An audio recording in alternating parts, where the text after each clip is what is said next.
오늘 저에게 주신 하나님의 말씀은 구약성경 레위기 22장 32절 말씀입니다.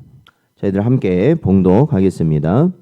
너희는 내 성호를 속되게 하지 말라. 나는 이스라엘 자손 중에서 거룩하게 함을 받을 것이니라. 나는 너희를 거룩하게 하는 여호와요. 아멘. 기도하겠습니다. 하나님 아버지, 지난밤도 하나님의 은혜 가운데 저희를 살피시사 오늘도 저희들의 허락하신 이 복된 하루를 하나님의 은혜 가운데 살게 하시려고 말씀과 기도로 시작할 수 있도록 인도하신 은혜 감사드립니다.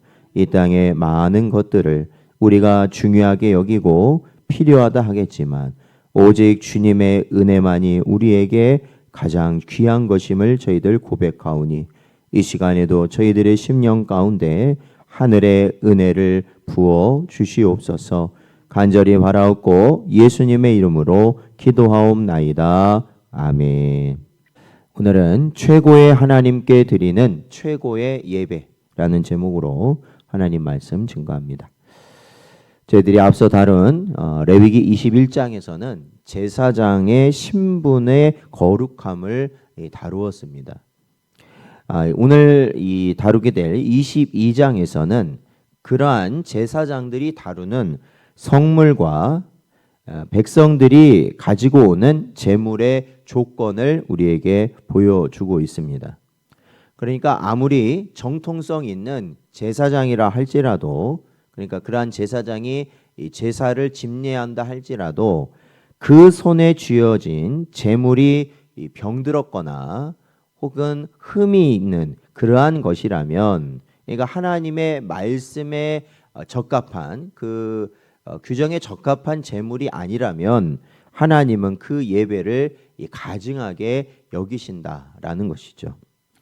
그래서 하나님은 21절에 보면 기쁘시게 받으심이 되도록 아무 흠이 없는 온전한 것으로 제물을 드리라, 이렇게 말씀하십니다. 그래서 우리 장로교회는 하나님께 드리는 예배가 인간의 편이나 남는 것을 대충 때우는 자리가 아니라는 것을 분명히 고백하고 있습니다. 바로 이 자리는 가장 최고의 것을 구별하여 드리는 헌신이어야 한다라는 것입니다. 그렇기 때문에 오늘 본문을 통해서 우리가 어떻게 보면 매일같이 새벽 기도를 하고 또 주중에 수요 예배와 금요 기도회, 또 이렇게 주일에 저희들이 오전 오후 이렇게 예배를 드리는 것이 매주 이렇게 반복되잖아요. 이렇게 반복되다 보면 우리가 하나님께 드리는 이 예배에 대해서 우리가 이 가볍게 여길 수 있다라는 겁니다. 그러니까 쉽게 말하면 오늘 못하면 어떻게 하면 됩니까? 내일 하면 되지, 이렇게 되는 거죠. 오늘 못하면 뭐 또 내일 있는데 오늘 내 주일 한번 뭐 일 있어서 빠지면 뭐 다음 주일 또 내가 하면 되지, 이렇게 마음을 갖게 된다라는 것이죠. 그러나 이러한 것들은 반드시 우리 안에서요 제거해야 될 마음들이라는 겁니다. 그래서 이 레위기의 오늘 이 22장의 말씀을 통해서 우리가 드리는 예배의 내용물 그리고 우리의 태도를 다시 점검할 수 있는 여러분 되시기를 축원드립니다. 1절에서 16절 말씀을 보면은 이 성물을 대하는 두려움, 그러니까 이 제물을 가벼이 여기지 말라는 겁니까? 하나님께 드리는 제물을 가벼이 여기지 말라는 겁니다. 아무리 제사장이라 할지라도 몸이 부정하게 여겨지는 때가 있습니다. 피부병이 생기거나 아니면 유출병이 생기거나 혹은 이 주검, 이 시체와 같은 것들을 접촉하게 되었을 때 그러할 때는 하나님께 바쳐진 성물을 절대 먹을 수 없다라고 규정하고 있습니다. 혹여나 이를 어기게 된다면 성소를 더럽힌 죄를 짓게 되는 것이고 그리하였을 때는 백성들 가운데서 끊어지게 될 것이다 라고 말씀하십니다. 또한 일반인이나 제사장의 객은 성물을 먹을 수 없으나 이 제사장의 돈으로 산 종이나 가정을 이룬 자녀는 먹을 수 있었습니다. 제사장에게 성물을 먹는 특권이 주어졌지만 그것은 제사장에게 당연한 권리는 아니었습니다. 그러니까 제사장이 하나님의 성물, 하나님의 음식을 먹을 수는 있었지만 제사장이니까 당연히 먹는 것은 아니고요. 제사장이라 할지라도 거룩함을 유지하였을 때만 누리는 은혜였습니다. 익숙함이라는 것, 그렇죠? 우리가 이 익숙함이라는 게 굉장히 좋은 의미이기도 하지만 익숙함이라는 것이 굉장히 부정적으로 그러한 부정적인 역할을 할 때도 굉장히 많습니다. 특히 우리가 이 신앙에서는 그렇습니다. 이 영적 타성에 젖어버리면 우리는 거룩이라는 것을 항상 말은 하지만 정작 그 거룩이라는 것을 가볍게 여기기 때문입니다. 오늘날 우리도 직분과 봉사, 이 예배의 자리를 당연하게 여기지 말아야 한다는 것입니다. 이러한 것 하나하나가요, 당연할 수가 없어요. 세상에 당연한 게 어디 있어요? 당연한 거 없습니다. 그렇죠? 하나님의 은혜가 아니고서는 우리는 예배할 수 없고 이 직분을 감당할 수 없는 자들이라는 겁니다. 봉사 하나도 사실은 하나님의 은혜가 아니고서는 우리가 주를 위해 봉사할 수 없다라는 것입니다. 그렇기 때문에 늘 이러한 것을 감당할 때 우리는 이 모든 것이 하나님으로부터 나왔다라는 것을 인정하고 늘 두렵고 떨림으로 우리 자신의 정결함, 거룩을 살피며 감당할 수 있는 여러분 되시기를 축원드립니다. 17절에서 25절 말씀을 보면 하나님이 받으시는 제물은 흠 없는 것만 드릴 수 있다라는 것입니다. 제물 가운데 눈이 먼 것이나 다리 부러진 것, 상처가 있는 것, 종기가 있는 것, 고안이 상한 것은 절대 제단 위에 올릴 수 없었습니다. 서원제든 자원제든 하나님이 기쁘게 받으시려면 반드시 아무 흠이 없는 온전한 것으로 하나님께 바쳐야만 했다라는 것입니다. 여러분, 세상 사람들은 어떠한 것을 신에게 바치냐면 쓸모없고 버리기 아까운 것을 신에게 바치곤 하였습니다. 근데 여러분, 중요한 건 뭐예요? 자, 저희가 이제 레위기를 보면서 그런 생각을 하게 돼요. 이렇게 흠도 없고 점도 없고, 그렇죠? 이렇게 이 동물을 하나님께 소나 양이나 염소를 바칠 때 이 사람마다 보면 아무리 좋은 것을 바친다고 해도요, 사실 그게 가장 좋은 게 될 수는 없어요. 어떻게 보면요, 그렇죠? 왜냐하면 옆 사람이 드린 것과 내가 드린 것과 다음 사람이 드리는 것과 그걸 비교해 보세요. 그렇잖아요. 나름 그 기준에 맞도록 가져온 거긴 하지만 그 중에서도 좋은 게 있고 그 중에서 또 나쁜 게 있을 수 있는 겁니다. 그래서 사실 여기서 의미하는 것은 무엇이겠는가? 그것은 그 짐승을 바치는, 제물을 바치는 자의 중심을 하나님은 보신다라는 것이죠.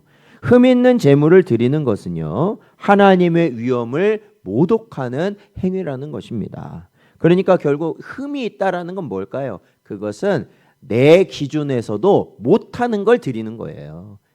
이거는 별 쓸모가 없고 이거는 좀 가치가 덜하다, 이러한 것을 하나님께 드린다는 것. 그거 누가 압니까? 잘 알아요. 내 속이 잘 알죠. 그런데도 하나님께 드린다? 그렇다면 그것은 하나님께서 받지 않으시는 것이 된다라는 것이죠. 말라기 선지자는 눈먼 희생양을 하나님께 바치는 당시 백성들을 향해서 뭐라고 말하냐면 말라기 1장 8절에 보니까 그것을 너희 총독에게 드려보라. 그가 너를 기뻐하겠느냐라고 책망하고 있습니다. 하나님께 이 바치는 제물은 보통 어떻게 돼요? 그 제물을 제단 위에 놓고 죽여서 불살르죠. 그러니까 이게 어떠한 의미를 가져요? 없어져 버리잖아요. 기왕 없어져 버릴 거 굳이 좋은 걸 드릴 필요가 있겠냐는 거예요. 그냥 다 불태워 없애버리는데 그냥 좀 흠 있는 거 좀 드려도 상관없잖아요. 근데 사람은 어때요? 우리가 뭐 직장 상사에게나 아니면은 우리보다 높은 사람한테 잘 보이려고 할 때 그 사람한테 주는 뭐 이런 선물들은 어떻습니까? 그런 거 드리면 되겠어요? 아니죠. 포장지 하나까지도 세심하게 그걸 다 꼼꼼하게 살펴서 드리잖아요. 그러니까 진짜 우리 오늘날 우리가 하나님께 예배하고 하나님께 예물을 드리고 하나님 주를 위해서 우리가 뭔가를 드리는 우리의 모습을요 살펴야 된다는 거예요. 이 사람에게 드릴 수 없는 것, 사람에게조차 줄 수 없는 거를 우리는 너무나도 쉽게 하나님께 바쳐요. 왜? 하나님은 아무 말 안 하시거든요. 아무 말 안 하시거든요. 그렇기 때문에 우리가 하나님께 드리는 것들이 무엇이 있겠어요? 우리가 하나님께 시간을 드리고 또 하나님께 우리가 물질을 드리잖아요. 그럴 때 우리가 자투리 아니면 어째 뭐 그냥 쓸모없는 것 이러한 것을 드리는 것이 아니라 우리가 가장 좋은 것을 구별하여서 가장 좋은 때를 구별하여서 드리는 것이 진짜 거룩한 예배로 가는 자의 모습이라는 것입니다. 26절에서 30절 말씀을 보면 하나님의 자비하심을 저희들이 볼 수 있습니다. 하나님께서 제물을 바치는 이 제물에 대한 규정 가운데 이러한 부분이 있어요. 그건 뭐냐면 수소나 양이나 염소가 태어나면 이래 동안은 어미와 같이 있게 하고 8째 날 이후에야 제물로 받으셨다라는 것입니다. 그러니까 구약 시대에 보면은 이 항상 번제가 있고 또 화목제가 있고 속죄제가 있고 속건제가 있고 항상 제사를 드리잖아요. 그러면 사실은 생각해 보세요. 얼마나 많은 짐승들이 잡아져야 되겠습니까? 한두 명이 아니잖아요, 사람들이. 그런데도 불구하고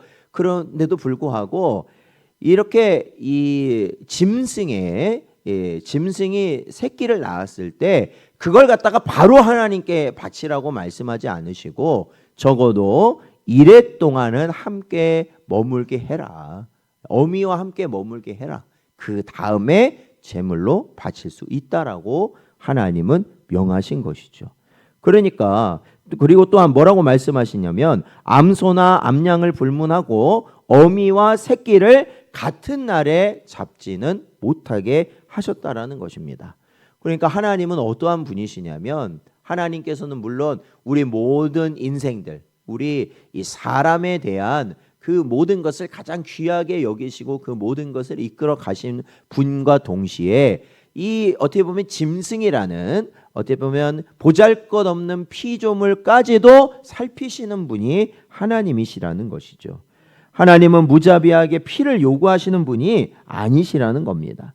제사라는 엄중한 공의를 집행하는 가운데도 피조물의 모성애 그리고 생명에 대한 최소한의 존엄성을 배려하시는 분이 하나님이시다. 그래서 그러한 하나님을 우리는 뭐라고 부를 수 있습니까? 자비와 긍휼의 하나님이시다라는 것이죠. 그러니까 그러한 하나님이 바로 저와 여러분을 살피시고 계시는 줄로 믿습니다. 성도는 하나님을 섬길 때 차가운 율법주의자가 되는 것이 아닙니다. 이 법대로 하자 이런 간혹 보면 교회에서 일이 있으면요 어떤 일이 일어나느냐 법대로 합시다 막 이런 사람들이 있어요. 그러면 그 법이라는 건 도대체 왜 있는 겁니까? 법이라는 것은 내 이익이나 아니면은 상대방을 찍어 누르기 위해 하나님이 우리에게 주신 것이 아니라는 겁니다. 그 법은 결국 사랑이 기초한 거예요. 그러니까 사랑의 법이라는 겁니다. 그러니까 아무리 법이요라는 걸 외쳐도 그 안에 사랑이 없다면 그것은 아무짝에나 쓸모없는 법이 되고 만다라는 것입니다. 그렇기 때문에 우리가 하나님을 섬길 때는 바로 이러한 하나님의 따뜻한 긍휼의 성품을 닮아서 세상의 약자나 피조물을 아끼고 돌볼 줄 알아야 한다는 것이죠. 그래서 저와 여러분이 사실은 여러 가지 어려움과 또한 내 개인적으로 보면은 손해되는 일이 있을 수 있습니다. 그러나 그 손해가 먼저가 되는 것이 아니라 나보다 더 어려운 이들을 더 불쌍한 이들을 살피고 그들을 위해서 우리가 힘을 쓰고 헌신할 수 있는 여러분 되시기를 축원드립니다. 우리는요 이러한 이 온전한 제물, 완전한 제물을 하나님께 드려야만 한다라는 이 레위기의 말씀을 통해서 우리는 분명한 것을 깨달을 수 있습니다. 그것은 이 율법의 기준대로라면 흠이 많은 우리 인간은 사실 그 어떤 제물로도 하나님의 공의의 기준을 만족시킬 수 없다라는 것입니다. 그러니까 아까도 제가 말씀드렸지만 하나님이 보시기에 하나님이 우리의 중심을 보시고 받아주시니까 그 제물이 받아지는 거지, 사실은 제물마다 다 다르다는 거예요. 이게 드려지는 게 어떤 게 항상 최고겠어요? 그죠? 다 상대적인 것이잖아요. 하나님이 받아주시니까 그걸 되는 건데, 그러니까 이 땅에서는 사실은 뭘 드려도 우리가 이 세상에 가장 귀하고 가장 좋고 가장 비싼 것을 하나님께 드린다 할지라도 하나님을 만족시킬 수는 없습니다. 하나님의 공의를, 하나님의 정의를 만족시킬 수는 없어요. 그렇기 때문에 우리는 이 레위기 말씀을 통해서 바로 이러한 모든 하나님의 기준을 만족시킬 제물을 하나님이 우리에게 주셨다라는 것을 깨닫게 됩니다. 그것이 바로 우리를 위해 이 땅에 오신 하나님의 독생자 예수 그리스도이시다라는 겁니다. 베드로전서 1장 19절에 보니까 예수 그리스도는 어떠한 분이시냐? 흠없고 점없는 어린 양이 되셔서 바로 우리의 죄를 해결하시기 위하여 제단 위에 오르신 분이시다라는 겁니다. 주님은 당신의 가장 온전한 생명을 하나님께 단번에 드리심으로 우리의 모든 부족함을 메우시고 완전한 연합을 이뤄내셨다라는 겁니다. 우리가 오늘도 하나님 앞에 설 수 있는 것은 언제나 기억하셔야 됩니다. 내 재물이 훌륭해서가 아닙니다. 내가 살아오면서 주를 위해 많은 것을 했습니다. 내가 많은 헌신을 했습니다. 재물도 많이 드렸고 내가 교회도 많이 세웠고 내가 정말로 내 그 생명을 아까워지 하지 않고 하나님을 섬겼습니다 라는 것이 이유가 되어서 하나님 앞에 설 수 있는 게 아니라는 것입니다. 그거는 아무리 많이 해도 우리는 하나님 앞에서는 뭐예요? 우리 자신은 흠 있는 재물이에요. 우리는 하나님 앞에 절대로 드려질 수 없는, 가차없이 버려져야만 하는 재물이라는 것입니다. 그러나 그럼에도 불구하고 오늘날 우리가 주님 앞에 이렇게 나와 예배하고 기도할 수 있는 이유는 뭐겠어요? 바로 우리 안에 예수 그리스도께서 함께 하시기 때문에 그렇습니다. 예수 그리스도는 누구이시긴가요? 흠이 없는 완전한 제물이 되신 분이시기 때문에 바로 그 제물 예수 그리스도와 함께 아버지 앞에 나아갈 때 아버지는 우리를 받아주신다라는 것이죠. 사랑하는 성도 여러분, 오늘 레위기 22장의 마지막은 나는 너희를 거룩하게 하는 여호와요 너희의 하나님이 되려고 너희를 애굽 땅에서 인도하여 낸 자니 나는 여호와니라 라는 말씀으로 엄숙하게 마치십니다. 우리를 구원하신 하나님의 격에 맞는 삶을 살라는 도전이라는 겁니다. 오늘 우리의 일상을 돌아보십시오. 우리가 이 하루를, 아니 한 주간을 우리가 계획하다 보면요, 보통 한 주간 우리가 뭐 한 달 한 주간 계획하다 보면요, 우리가 하나님께 드릴 예배를 중심으로 그 한 주간을 계획하느냐, 아니면 내가 직장이나 가정이나 어떠한 중요한 일, 내게 있어서 중요한 일을 먼저 다 이 스케줄을 짜놓고 그 다음에 비는 시간에 우리가 예배를 드리고 있느냐, 분명한 차이라는 것입니다. 여러분, 내 쓸 것 다 쓰고 남은 찌꺼기 물질을 생색내며 드리고 있지는 않느냐라는 것입니다. 그것은 하나님의 이름을 욕되게 하는 흠 있는 재물의 모습이 되고 만다는 것이죠. 오늘 하루 나를 위해 가장 온전한 생명을 통째로 내어주신 예수님의 사랑을 기억하시기 바랍니다. 이제는 내 삶의 가장 첫 시간인 새벽을 깨우고 내 마음의 가장 중심을 주님께 올려드리며 최고의 하나님께 내 삶의 가장 소중한 최고의 가치를 고백할 수 있는 거룩한 예배자로 세워지는 복된 여러분 되시기를 주의 이름으로 축원드립니다.